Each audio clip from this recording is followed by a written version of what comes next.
Guys a very important topic Raigad किला। तो हम लोग जानेंगे रायगढ़ किले के बारे में, इससे जुड़े काफी सारे फैक्ट्स के बारे में, इंपॉर्टेंस के बारे में हम लोग डिस्कस करेंगे। तो अभी ये टॉपिक न्यूज में इसलिए आया क्योंकि हमारे ऑनरेबल प्रेसिडेंट, हमारे राष्ट्रपति रामनाथ कोविंद जी, इन्होंने रिसेंटली इस किले का दौरा किया था और छत्रपति शिवाजी महाराज को श्रद्धांजलि दी थी। तो हम डिस्कस करेंगे रायगढ़ किले के बारे में। तो आपको सबसे पहली चीज तो ये ध्यान में रखनी है कि रायगढ़ किले को पहले रायरी नाम से जाना जाता था। किस नाम से जाना जाता था? रायरी। और ये 12वीं शताब्दी में मराठाओं के शिर्के वंश का गढ़ था। किसके वंश का गढ़ था? शिर्के वंश, मराठाओं के शिर्के वंश का गढ़ था। और इस किले पर बहमानी शासकों से लेकर निजाम शाही तक कई शासक का अधिकार रहा है और बाद में ये आदिल शाही के अधिकार में आ गया है।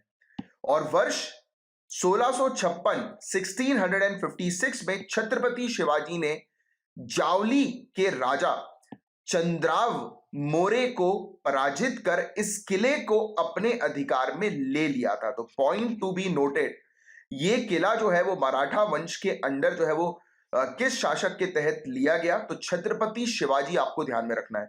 1656 में छत्रपति शिवाजी ने जावली के राजा चंद्राव मोरे को हराकर, उसको पराजित करके इस किले को अपने कंट्रोल में जो है वो ले लिया था।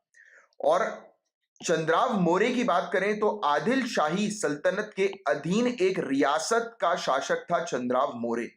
तो चंद्राव मोरे किसके अंडर आता था? आदिल शाही सल्तनत के अंदर आता था, राइट। तो कुल मिलाकर छत्रपति शिवाजी ने आदिल शाही सल्तनत को चैलेंज किया था, राइट, चंद्राव मोरे से, ये किले को अपने कंट्रोल में करते हुए। ये पॉइंट आपको बहुत अच्छे से ध्यान में रखना है।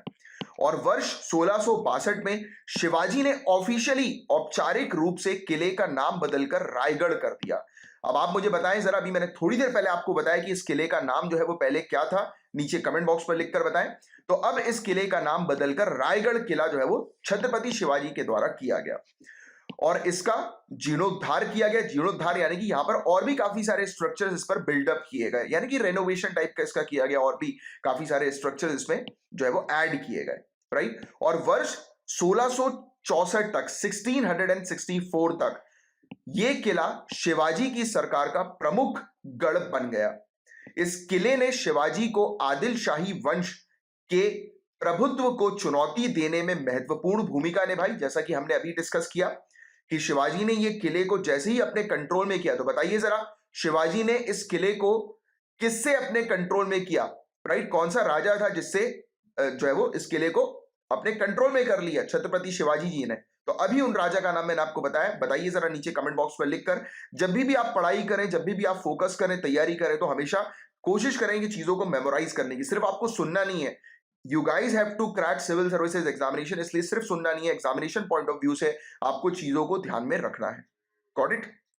देखिए, तो इस किले ने, यानी कि जैसे ही इस किले को छत्रपति शिवाजी ने अपने कंट्रोल में लिया, तो क्लियरली इन्होंने चैलेंज कर दिया आदिल शाही वंश को, राइट, आदिल शाही डायनेस्टी को। और साथ ही साथ छत्रपति शिवाजी को अपनी शक्ति का विस्तार करने हेतु कोंकण की ओर मार्ग भी प्रशस्त किया।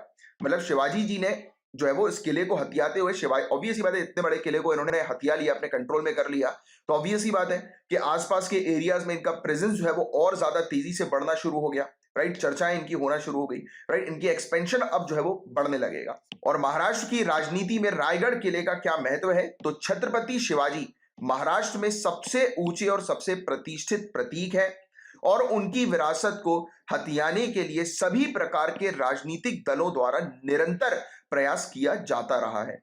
और उनके जीवन काल में रायगढ़ के महत्व के कारण कई राजनीतिक नेता किले का दौरा करने के माध्यम से उनके प्रति निष्ठा और सम्मान का प्रदर्शन करते हैं। तो जितने भी राजनेता किले पर जाते हैं, विजिट करते हैं, तो ये इनके किले को देखकर उनके प्रति, शिवाजी, छत्रपति शिवाजी जी के प्रति एक निष्ठा और सम्मान का प्रदर्शन भी करते हैं। अब गाइस, हम लोगों ने फैक्ट्स के बारे में डिस्कस कर लिया ऑलरेडी, काफी सारे फैक्ट्स हमने डिस्कस किए किले के बारे में, रायगढ़ किले के बारे में। Now we will going to discuss about Chhatrapati Shivaji. तो इनके बारे में हम डिस्कस करते हैं। तो इनका जन्म कब हुआ था? अक्सर क्वेश्चन पूछा जाता है, तो आपको ध्यान में रखना है। 1639 में इनका जन्म हुआ था। एक मराठा सेनापति शाहजी भोसले के घर पर ये जन्मे थे। शाहजी भोसले की बात करें गाइस, तो बीजापुर सल्तनत के अधीन पुणे और सूपे के जागीरदार थे शाहजी भोसले। और शिवाजी जी की माता जो थी वो जीजाबाई थी। ये एक धर्मपरायण महिला थी, मतलब कि धर्म पर बहुत ज्यादा विश्वास रखने वाली महिला थी।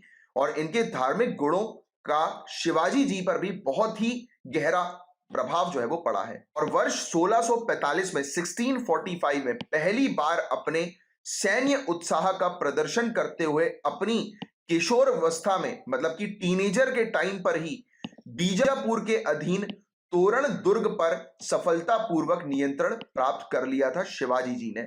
मतलब मात्र यानी कि टीनेज के समय पर ही इन्होंने मतलब अपनी जो इनकी जो सैन्य उत्साह जो था ना, मिलिट्री ज़ील जो थी इनके अंदर की, इनको एक वॉरियर जो है वो बनना है, तो इन्होंने वो चीज अचीव कर ली टीनेजर के टाइम पर ही। गाइस, टीनेजर के टाइम पर इन्होंने एक फोर्ट को अपने कंट्रोल में कर लिया जो था तोरण फोर्ट, तोरण दुर्ग। तो आपको ध्यान में रखना है, एक तो तोरण दुर्ग है और दूसरा हम लोग को देखने को मिल रहा है एक और है कोंडाना किला, राइट। तो ये तोरण दुर्ग और कोंडाना किला, इन दो किले पर इन्होंने अपना कंट्रोल जो है वो स्टैब्लिश किया, आधिपत्य जो है वो स्थापित कर लिया।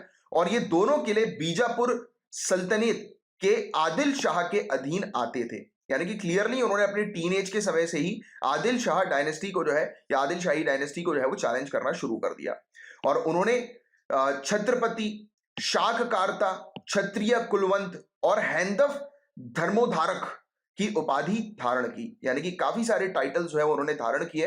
तो ये टाइटल्स के नाम बहुत अच्छे से ध्यान में रखिएगा, दिस इज वेरी इंपॉर्टेंट। मैं फिर से एक बार रिपीट कर देता हूं, इन्हें छत्रपति के नाम से जाना जाता है, तो ये वाली बात आप सभी जानते हैं। एक और है शाककारता, फिर एक क्षत्रिय कुलवंत और एक हैंदव धर्मोधारक। तो ये पॉइंट आपको थोड़ा सा ध्यान में रखना है। और काफी इंपॉर्टेंट बैटल्स की बात करते हैं जो कि इनसे एसोसिएटेड है। तो 1659 में प्रतापगढ़ का युद्ध है, बैटल ऑफ प्रतापगढ़, जो इन्होंने जो है वो लड़ा था।